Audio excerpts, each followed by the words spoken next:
Friends, ಇವತ್ತು ನಾವು mutton keema ಗೊಜ್ಜು ಮತ್ತು ಮಟನ್ ಕೈಮಾ ಡ್ರೈ ಇವೆರಡನ್ನೂ ಕೂಡ ಮಾಡ್ಕೋಬೋದು.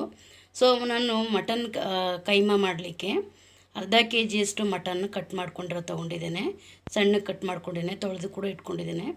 ಅದಲ್ಲದೆ ಅದಕ್ಕೆ ಮಸಾಲೆ ಏನಂತ ಹೇಳಿದರೆ ಕೊತ್ತಂಬರಿ ಸೊಪ್ಪು, ಉರಿಗಡಲೆ, ಸ್ವಲ್ಪ ಹಸಿ ಕೊಬ್ಬರಿ ತುರಿ, 1 ಚಮಚ ಅಷ್ಟು ಶುಂಠಿ ಬೆಳ್ಳುಳ್ಳಿ ಪೇಸ್ಟು, ಮತ್ತು ಕಾಳು ಮೆಣಸು ಒಂದು 5ರಿಂದ 6, ಮತ್ತು ಚಕ್ಕೆ ಲವಂಗ ಸ್ವಲ್ಪ ಕೂಡ ತೊಗೊಂಡಿದ್ದೇನೆ. ಒಂದು ಲವಂಗ ಒಂದು 4, ಚಕ್ಕೆ ಒಂದು 3 ಪೀಸು ಸಣ್ಣವು ತೊಗೊಂಡಿದ್ದೇನೆ.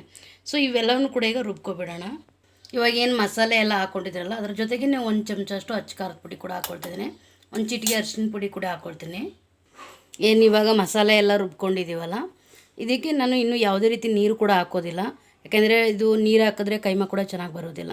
ಅದರಿಂದ ನೀರು ಹಾಕ್ತೇನೆ, ಚೆನ್ನಾಗಿ ಡ್ರೈ ಆಗಿ ರುಬ್ಕೊಂಡಿದ್ದೇನೆ. ಇದ್ರ ಜೊತೆಗೆ ಸ್ವಲ್ಪ ಮಟನ್ ಕೂಡ ಹಾಕ್ಕೊಂಡು ಚೆನ್ನಾಗಿ ಒಂದು ಸ್ವಲ್ಪ ರುಬ್ಕೊಬಿಡೋಣ. ಸೊ ನಂತರ ರುಚಿಗೆ ತಕ್ಕಷ್ಟು ಉಪ್ಪನ್ನು ಮಿಕ್ಸ್ ಮಾಡಿ ಮಸಾಲೆಯನ್ನು ಕೂಡ ಮಿಕ್ಸ್ ಮಾಡ್ಕೊಬಿಡೋಣ. ನೋಡಿ, ಮಸಾಲೆ ಎಲ್ಲ ರುಬ್ಕೊಂಡಿರೋದು ಹಾಕ್ಕೊಂಡಿದ್ದೀನಿ. ಇದ್ರ ಜೊತೆಗೇನೆ ಕೈಮಾ ಮತ್ತು ಮಸಾಲೆ ಎರಡನ್ನೂ ಕೂಡ ನಾನು ಸ್ವಲ್ಪ ಹಾಕ್ಕೊಂಡು ರುಬ್ಕೊಬಿಡೋಣ.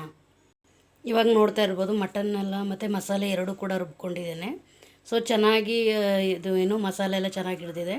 ಇದಕ್ಕೆ ರುಚಿಗೆ ತಕ್ಕಷ್ಟು ಉಪ್ಪು ಹಾಕ್ಕೊಳ್ಳೋಣ. ಯಾಕೆಂದರೆ ಇದಕ್ಕೆ ಆಲ್ರೆಡಿ ಅಚ್ಚ ಖಾರದ ಪುಡಿ ಮತ್ತು ಅರಿಶಿನ ಪುಡಿ ಮತ್ತು ನಾನು ಹೇಳಿದಾಗೆ ಎಲ್ಲ ಮಸಾಲೆ ಎಲ್ಲ ಹಾಕಿರೋದ್ರಿಂದ ಮತ್ತು ಯಾವುದೇ ರೀತಿ ಹಾಕ್ಲಿಕ್ಕೆ ಹೋಗಬಾರ್ದು. ಸೊ ರುಚಿಗೆ ತಕ್ಕಷ್ಟು ಉಪ್ಪು ಹಾಕ್ಕೊಂಡ್ರೆ ಆಯಿತು. ಇದನ್ನು ಕೂಡ ಉಂಡೆ ಮಾಡಿ ರೆಡಿ ಮಾಡ್ಕೊಳ್ಳೋಣ. ಇವಾಗ ಒಂದು ಸೈಡಲ್ಲಿ ನಾನು ಮಟನ್ ಸಾಂಬಾರು ಕೂಡ ಮಾಡ್ಕೊಳ್ತಾ ಇದ್ದೇನೆ. ಇವಾಗ ಡ್ರೈ ಕೈಮಾ ಇದು ಫ್ರೈ ಮಾಡ್ಕೊಳ್ಳಿಕ್ಕೆ ಒಂದು 2 ಸ್ಪೂನಷ್ಟು ಎಣ್ಣೆ ಹಾಕ್ಕೊಳ್ಳೋಣ. ಇವಾಗ ಏನು ಬಾಣಲೆ ಕಾಯಕ್ಕೆ ಇಟ್ಟಿದ್ದೀವಲ್ಲ ಅದಕ್ಕೆ ಒಂದು 2 ಸ್ಪೂನಷ್ಟು ಎಣ್ಣೆ ಹಾಕಿದ್ದೀನಿ. ಸೈಡಲ್ಲೆಲ್ಲ ಚೆನ್ನಾಗಿ ಸೈಡಲ್ಲಿ ಎಣ್ಣೆ ಎಲ್ಲ ಮಿಕ್ಸ್ ಮಾಡ್ಕೊಂಡಿರೋದ್ರಿಂದ ಜಾಸ್ತಿ ಎಣ್ಣೆ ಕೂಡ ತಗೊಳ್ಳೋದಿಲ್ಲ. ಇದು ಮಟನ್ ಕೈಮಾ ಆಗಿರೋದ್ರಿಂದ ಜಾಸ್ತಿ ಏನು ಎಣ್ಣೆ ಕೂಡ ಬೇಕಾಗಿಲ್ಲ. ಇವಾಗ ನೋಡ್ತಾ ಇರ್ಬೋದು ನೀವು, ಇದು ಏನು ಕೈಮಾ ಇದ್ರದ್ದು ಉಂಡೆ ಮಾಡಿಟ್ಟಿದ್ದೀವಲ್ಲ, ಇದನ್ನು ಸಣ್ಣ ಸಣ್ಣ ಉಂಡೆಗಳು ಮಾಡಿ ಬಾಣಲೆಗೆ ಹಾಕೊಳ್ಳೋಣ. ಸಿಮ್ಮುರಿಯಲ್ಲಿ ಇಟ್ಟಿರೋದ್ರಿಂದ ಇದು ಒಂದು ಸ್ವಲ್ಪ ಸಪ್ರೇಟ್ ಇಟ್ಟಿದ್ದೀನಿ. ಇದು ಹಸಿ ಕೈಮಾ ಗೊಜ್ಜು ಮಾಡೋಣ ಅಂತೇಳಿ ತೋರಿಸ್ಲಿಕ್ಕೆ ನಿಮಗೆ.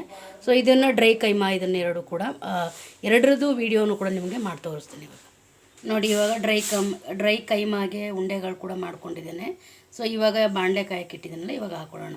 ಸಿಮ್ಮುರಿಯಲ್ಲಿ ಇಟ್ಕೊಳ್ಬೇಕು, ಜಾಸ್ತಿ ಉರಿ ಜಾಸ್ತಿ ಕೊಡಬಾರ್ದು.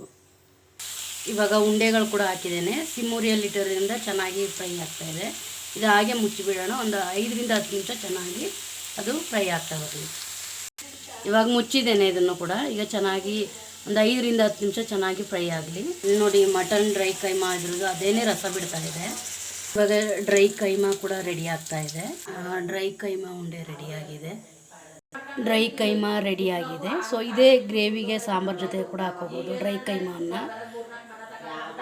ಇವಾಗ ಏನು ಇಲ್ಲಿ ಮಟನ್ ಸಾಂಬಾರು ರೆಡಿಯಾಗಿದೆಯಲ್ಲ, ಅದೇ ಸಾಂಬಾರನ್ನು ಸ್ವಲ್ಪ ತಗೊಂಡು ಈಗ ಹಸಿ ಕೈಮಾ ಹೇಳಿದ್ನಲ್ಲ ಅದ್ರ ಜೊತೆಗೆ ಇವಾಗ ಮಿಕ್ಸ್ ಮಾಡಿ ಈಗ ಅದೇ ಬಾಣಲೆಗೆ ಈಗ ಮಟನ್ ಸಾಂಬಾರು ಕೂಡ ಹಾಕ್ಕೊಂಡಿದ್ದಾನೆ.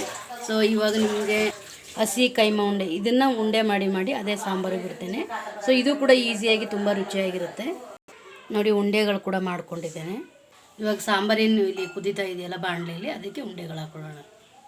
ಇವಾಗ ಇಲ್ಲಿ ಸಾಂಬಾರೇನು ಇಟ್ಟಿದ್ದೀನಲ್ಲ ಕುದಿಯೋಕ್ಕೆ, ಸೊ ಕುಕ್ಕರಲ್ಲಿ ಇಟ್ಟಿರೋದಕ್ಕೆ ಡ್ರೈ ಕೈಮಾ ಹಾಕಿದ್ದೇನೆ. ಸೊ ಅದು ಕುದೀತಾ ಇದೆ. ಬಾಣಲೆಯಲ್ಲಿ ಅದೇ ಸಾಂಬಾರನ್ನು ತೊಗೊಂಡಿದ್ದೇನೆ, ಮರಿ ಮಟನ್ ಸಾಂಬಾರ್ದು. ಸೊ ಆ ಸಾಂಬಾರನ್ನೇ ತೊಗೊಂಡಿರೋದ್ರಿಂದ ಹಸಿ ಕೈಮಾ ಉಂಡೆಗಳು ಬಿಟ್ಟಿದ್ದೇನೆ. ಸೊ ಅದು ಚೆನ್ನಾಗಿ ಬೆಂದು ಅದು ಕೂಡ ಗ್ರೇವಿ ರೀತಿಯಲ್ಲಿ ಚೆನ್ನಾಗಿ ರುಚಿಯಾಗಿ ರೆಡಿ ಆಗ್ತಾಯಿದೆ. ಈಗೇನು ಉಂಡೆಗಳೆಲ್ಲ ಹಾಕಿದ್ದೀವಲ್ಲ, ಸೊ ಅದು ಕುದೀತಾ ಇದೆ. ಒಂದು 5ರಿಂದ 10 ನಿಮಿಷ ಚೆನ್ನಾಗಿ ಕುದಿಬೇಕು. ಸೊ ಅದು ಚೆನ್ನಾಗಿ ಗ್ರೇವಿ ರೂಪದಲ್ಲಿ ಚೆನ್ನಾಗಿ ಇರುತ್ತೆ, ತುಂಬ ರುಚಿಯಾಗಿರುತ್ತೆ. ಇದು ಚಪಾತಿ, ಪೂರಿ, ಮುದ್ದೆ ಇವಕ್ಕೆಲ್ಲ ತುಂಬ ರುಚಿಯಾಗಿರುತ್ತೆ. ಇವಾಗ ನೋಡ್ತಾ ಇರ್ಬೋದು, ಹಸಿ ಕೈಮಾ ಇದನ್ನು ಹಾಕಿದ್ವಲ್ಲ ಅದು ಕೂಡ ಚೆನ್ನಾಗಿ ಗ್ರೇವಿ ರೆಡಿಯಾಗಿದೆ. ಸೊ ಚೆನ್ನಾಗಿ ಕೂಡ ಬೆಂದಿದೆ. ಇವಾಗ ನಾವು ಕುಕ್ಕರಲ್ಲಿ ಡ್ರೈ ಕೈಮಾವನ್ನು ಕೂಡ ಅಲ್ಲಿಗೆ ಹಾಕಿದ್ದೆ ಸಾಂಬಾರು ಜೊತೆಗೇ. ಸೊ ಅದು ಕೂಡ ಚೆನ್ನಾಗಿ ಬೆಂದು ಅದು ಚೆನ್ನಾಗಿ ರುಚಿಯಾಗಿ ಇದಾಗಿದೆ. ಸೊ ಇದು ಸಾಂಬಾರು ಜೊತೆಗೇ ಡ್ರೈ ಕೈಮಾವನ್ನು ಹಾಕೋಬೋದು ಅಥವಾ ಸ್ನ್ಯಾಕ್ಸ್ಗೆ ಹಾಗೆ ಕೂಡ ತಿನ್ಬೋದು, ತುಂಬ ರುಚಿಯಾಗಿರುತ್ತೆ.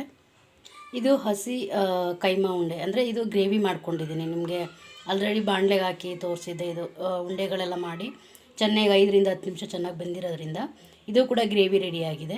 ಸೊ ಇದನ್ನು ನೀವು ಕೂಡ ಮನೆಯಲ್ಲಿ ಟ್ರೈ ಮಾಡ್ಬೋದು. ಎರಡೂ ರೀತಿಯಲ್ಲೂ ಕೂಡ ನಾನು ತೋರಿಸಿದ್ದೇನೆ. ಸೊ ಹೆಚ್ಚಿನ ವೀಡಿಯೋಸ್ಗಾಗಿ ನನ್ನ ಚಾನಲನ್ನು ಸಬ್ಸ್ಕ್ರೈಬ್ ಮಾಡಿ.